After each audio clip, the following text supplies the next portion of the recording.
Olá pessoal, estamos de volta aqui na nossa curva E, nosso quartel-general aqui das gravações para o AE. Essa é a versão de entrada do Versa, esse novo Nissan Versa. É a versão Sense, motor 1,6 litros, com câmbio manual, e que eu quero mostrar para vocês algumas características do carro. Bom, como vocês podem ver, o Nissan Versa 2021 mudou bastante em termos de visual, tanto na dianteira quanto na traseira. É um carro compacto, né? Mas ele tem 4,5 metros de comprimento total e 2,62 metros de entre-eixos. Modelo Sense, o valor dele é 74.490, é o valor de entrada. Aí tem o modelo Advance por 85.190 e o Exclusive 94.790. O que a gente já vê aqui na dianteira? Grade nova, farol novo, para-choque novo. Nessa versão aqui nós não temos os faróis de neblina, é um farol normal, vamos dizer assim, com as suas funções básicas, né? A seta está aqui por dentro. Em termos de visual, na traseira é que eu vejo a mudança mais substancial. Antes a lanterna ela tinha um desenho caído que dava vamos falar assim, parecia que dava um pouco de tristeza na traseira do carro, né? Agora não, essa lanterna envolvente aqui com dois módulos ficou muito bacana. O porta-mala tem o acionamento elétrico, abertura normal por pescoço de ganso, né, que no fim acaba consumindo um pouco do espaço do porta-malas. Ótimo tamanho, bem grande, e ainda embaixo do tampão, se você for ver como que ele usa esse mini step, ainda sobra espaço para colocar mais alguma bagagem, alguns pacotes por aqui, né?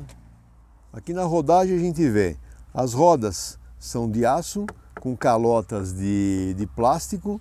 O pneu na dimensão 95/65/15 é um pneu bem borrachudo que acaba dando mais conforto para o carro sem perder muito na parte de estabilidade.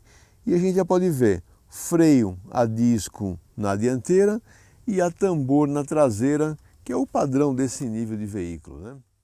Bom, na avaliação tradicional do AE do banco traseiro, eu gosto de já olhar também como é que eles estão fazendo essa parte de vedação da porta, toda a construção da porta. A gente vê também um lábio externo aqui para melhorar a parte de ruído de vento, o primeiro lábio de vedação e o segundo a borracha de vedação.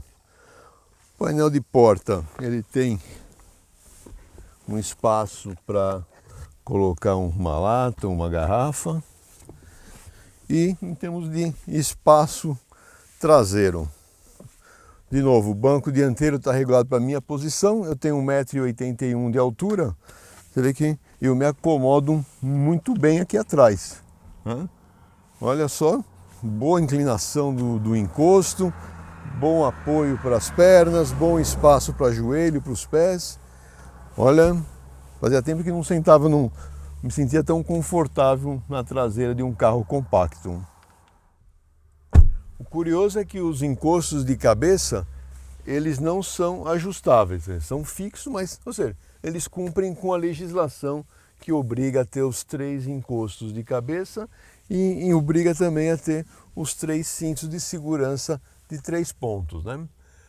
O forro do teto e a coluna revestido em tecido claro dá aquela sensação de maior espaço. Aqui o conforto do central, esse banco está um pouco mais para trás, né? Mas aqui a gente fica em cima de um calombo, né? Que a própria almofada aqui tem um calombo, tanto no assento quanto no encosto. Ou seja, o terceiro passageiro fica não muito bem acomodado.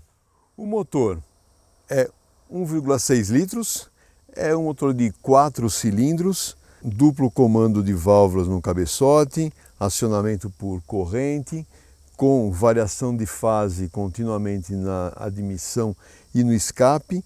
É o mesmo motor utilizado no Nissan Kicks, né? Ele entrega 114 cavalos com gasolina ou com álcool e 15,5 kgfm de torque máximo. O torque máximo está a 4.000 RPM, tá? E o que a gente pode ver aqui, a arrumação toda do compartimento do motor, ela é, vamos falar assim, digamos, eu diria mediana. Tem algumas coisas aqui que não dá para entender muito bem. Por exemplo, esse fio terra ligado dessa maneira aqui, não é uma coisa que a gente costuma ver em outros carros, né? Então falta um pouquinho mais de carinho nesse layout deste carro, né? Mas está adequado para o padrão de carro que a gente tem. O câmbio é um câmbio manual de 5 marchas, né, montado aqui na transversal junto com o motor. Esse motor tem já a vantagem de ser, ao ser flex, mas não necessita do tanquinho de gasolina para a partida a frio. A injeção é nos dutos, ele tem um sistema de bobinas individuais. Apesar dos 114 cavalos, esse carro tem uma grande vantagem, ele pesa somente 1.080 quilos. Então o carro fica parecendo um carro mais leve de andar, mais gostoso de andar. Com isso, o desempenho fica 10,8 segundos no 0 a 100 e 185 km na velocidade máxima. Duas ou três coisas que eu gostei, mesmo nessa versão de entrada, versão Sense do Versa. Primeiro, chave presencial, tem os sensores nas maçanetas externas, né, nas duas dianteiras, para ajustar a posição de dirigir. A gente tem a vantagem, o volante tem esse ajuste de distância e também em altura. E a mesma coisa acontece com o banco do motorista. Ele tem o ajuste de altura. Uma coisa que não ficou muito boa é o banco do passageiro. Ele é muito baixo. Então pessoas de mais baixa estatura acabam tendo um pouco mais de incômodo, né? E, logicamente, nesse tipo de veículo de entrada, os vidros são elétricos, mas não tem o express down, abre direto e fecha direto, né? Ele é apenas um do motorista, que tem a abertura automática, mas para o fechamento a gente tem que segurar a puxada, o botão.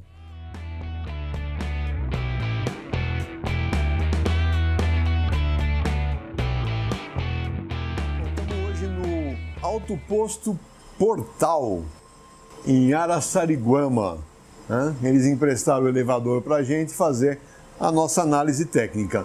Começando na dianteira, a gente já vê esse lábio aqui de borracha bem flexível, tanto na frente do motor quanto na frente das rodas. Para que serve? Mais para tirar o ar dessa zona mais suja aqui e deixar ele um pouco mais laminar aqui. Então funciona como um defletor, na verdade. E é aquilo também que eu já comentei em outras ocasiões com vocês. Ele faz aqui, o ar que passa por aqui faz essa curvatura. Ao fazer essa curvatura, ajuda a tirar o ar quente que está aqui atrás do radiador, do ventilador. Então ele ajuda bastante para isso. A gente vê que tanto o câmbio quanto o motor é todo em alumínio, então vê que o cárter em alumínio, o bloco em alumínio, a carcaça do câmbio também toda em alumínio e interligada. Isso também é outro ponto positivo que acaba dando maior rigidez ao conjunto motor e câmbio, melhorando o nível de ruído interno. Só o cartinho mesmo aqui do motor que é em chapa. E novamente, nesse caso aqui não tem uma proteção, mas ele está ligeiramente acima do nível do subchassis. Então, está relativamente protegido. O ideal seria ter realmente um outro protetor aqui para melhorar essa proteção ao motor, né? Bom, o subchassis, bem interessante, você vê que a gente tem uma fixação traseira e tem uma fixação aqui na frente, ou seja, ele vem por toda essa extensão até aqui na frente. Ou seja, ele é bem rígido E isso ajuda não só na parte de ruídos, vibrações, como na parte de segurança também, a parte de resistência a impactos. Bem bacana o projeto da Nissan nesse subchassis aqui. A suspensão dianteira é o convencional, um braço de controle inferior, uma bucha traseira na vertical e a dianteira também é na vertical, ou seja, esse carro usa os dois verticais. O articulador aqui ele é prensado no braço e o tradicional, né? MacPherson com mole helicoidal, barra anti-rolagem, nada de excepcional. Na região central, as linhas de freio e combustível, elas estão protegidas dentro dessas duas longarinas aqui, a longarina da central e o próprio assoalho do carro. Talvez fosse interessante ter uma pequena cobertura para maior proteção.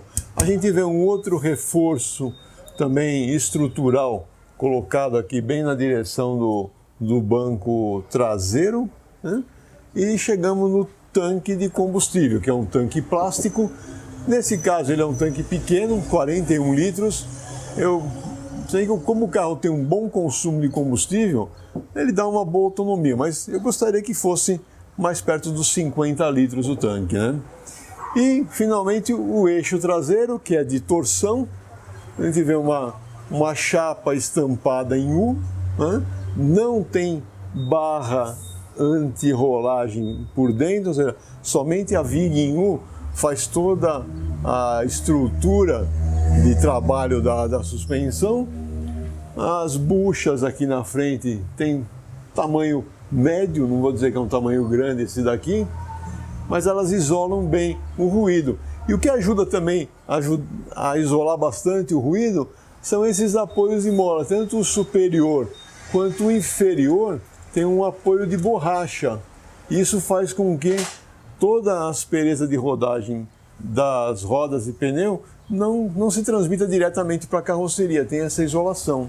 E o resto é o tradicional, né? Amortecedor pressurizado e a mola helicoidal. E aqui a gente já vê também a caixa do step, ela faz aquela função, né, de defletor de ar. Você vê que a própria carroceria aqui é fechada para evitar um pouco o efeito paraquedas. Bem interessante mesmo, né?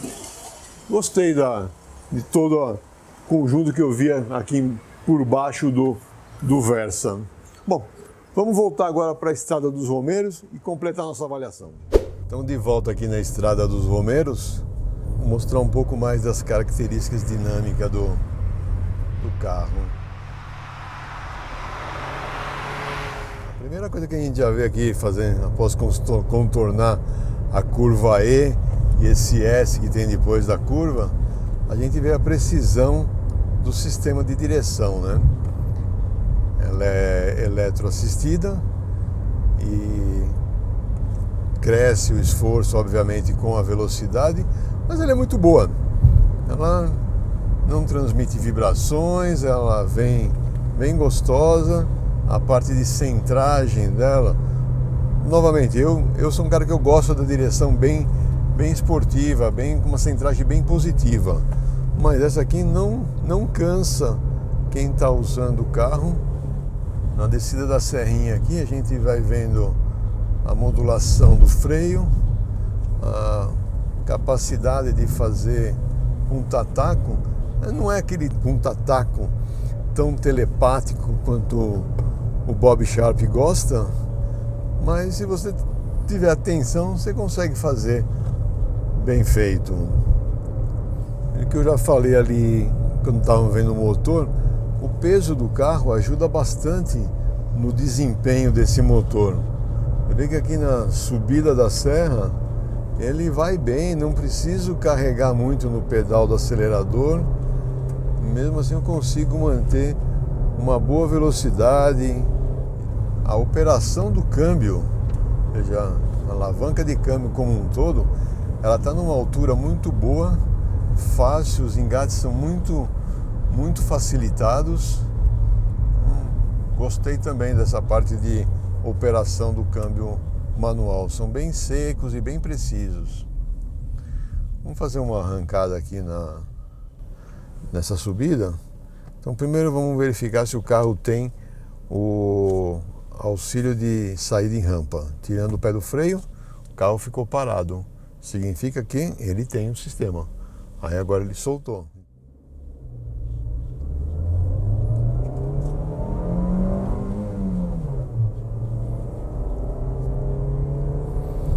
Aqui ó, 5.000 RPM. A partir dos 5.500 você começa a perceber um pouco mais de ruído. O corte acontece aqui ó, 6.500. É um corte limpo. Praticamente ele não dá aqueles trancos todos. Muito bem calibrado essa parte também. Bom, como um todo, a calibração desse motor está muito bem ajustada, muito bem calibrada para a nossa condição de uso aqui no Brasil. Gostei bastante de toda a parte de dirigibilidade, seja em trânsito de cidade, seja em estrada. O negócio vai muito bem. Vê que a parte de estabilidade em curvas, aquilo que eu comentei dos pneus borrachudos, ele não faz o carro escorregar muito não, ele vem bem controlando o carro. E ajuda bastante nisso a calibração da suspensão. A gente vê que ela está bem ajustada para o carro. Tem uma coisa só que acho que ficou faltando e o pessoal da Nissan deveria pensar. É no stop hidráulico do amortecedor. Vamos ver nessa lombada o que acontece. Aí, viram esse ruído?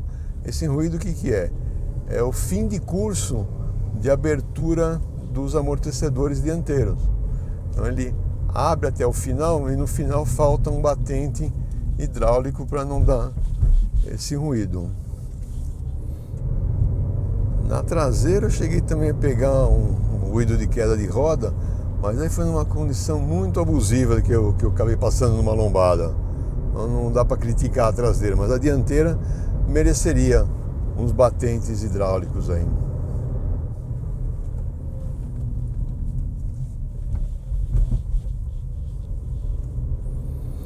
E a hora que a gente sai da lombada, o batente de compressão no amortecedor dianteiro, esse está dentro do esperado. Ele entra o batente, mas sem ruído e sem um impacto muito forte. E complementando a parte toda de movimentação do carro como um todo, o balanço dianteiro, o traseiro da suspensão, é bem agradável, bem confortável. Está bem pro tipo de carro mesmo, um sedã compacto, familiar, bem agradável. Esse volante, ele tem apenas a função rádio e telefone aqui do lado esquerdo. O carro não é provido de controle de velocidade de cruzeiro, assim como não tem uma central multimídia, tem apenas esse rádio que funciona bem. O ar-condicionado também, um ar-condicionado que funciona bem, sem nenhum controle mais sofisticado, mas ele consegue dar uma boa climatizada na cabine e com muita rapidez.